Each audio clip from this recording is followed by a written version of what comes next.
అందరికీ నమస్కారం.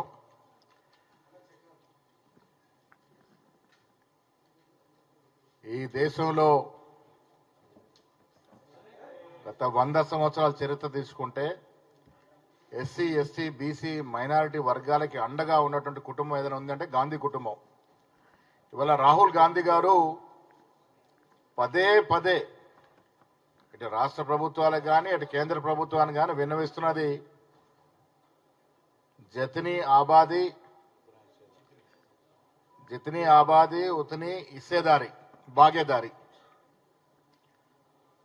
ఇవాళ ఈ రాష్ట్రంలో మాన్య ముఖ్యమంత్రి రేవంత్ రెడ్డి గారు మంత్రివర్యులు పొన్నం ప్రభాకర్ గారు చొరవతో తెలంగాణ రాష్ట్రంలో కుల జనగణన జరుగుతూ ఉంది అంటే అది కాంగ్రెస్ పార్టీ గొప్పతనం. రాహుల్ గాంధీ గారు ఇచ్చినటువంటి మాట ప్రకారం మేనిఫెస్టోలో పొందుపరిచిన అంశాలు ఒకటిగా జనాభా కులగణన జరగడానికి ఆనాడు రేవంత్ రెడ్డి గారు, బట్టి విక్రమార్క గారు, యావత్ పీసీ నాయకులు ఇచ్చినటువంటి మాట ఇవాళ నిలబెట్టుకున్నారు. తెలంగాణ రాష్ట్రంలో గతంలో కూడా బీసీల పట్ల ముసలి కన్నీరు కార్చేటువంటి కేసీఆర్ గారు సకల జనుల సమ్మె చేసి అది మడిచి దగ్గర పెట్టుకున్నాడు. బయట పెట్టే సాహసం చేయలే. సమగ్ర కుటుంబ సర్వే దానిలో అన్ని కూడా తేల్చినప్పుడు కూడా దగ్గర పెట్టుకున్నాడు. ఇవాళ బాజాప్తగా కాంగ్రెస్ పార్టీ ఇచ్చిన వాగ్దానంలో మొదటగా ఇవాళ బీసీలో ఈ రాష్ట్రంలో 54% పైగా ఉన్నారంటున్న మాట అనధికారంగా అధికారం చెప్పినప్పటికీ ఆ వాటా కోసం ఎప్పుడు కూడా ప్రయత్నం చేస్తూనే వస్తున్నాం.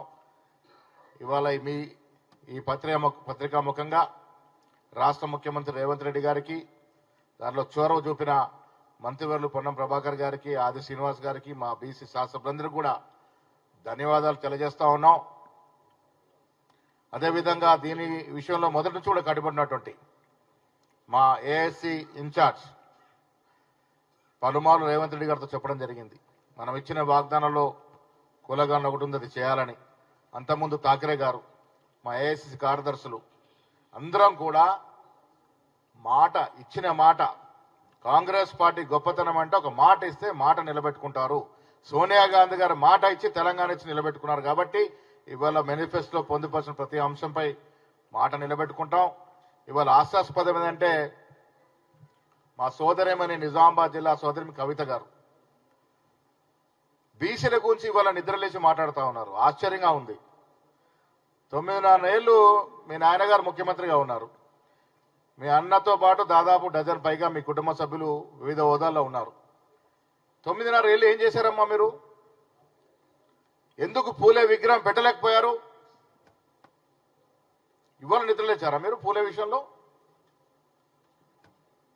తెలంగాణ రాష్ట్రంలో మా మీసీ బుద్ధులైనటువంటి హనుమంతరావు గారు ఎప్పటి నుంచో పూలే గురించి మాట్లాడుతూ ఉన్నారు.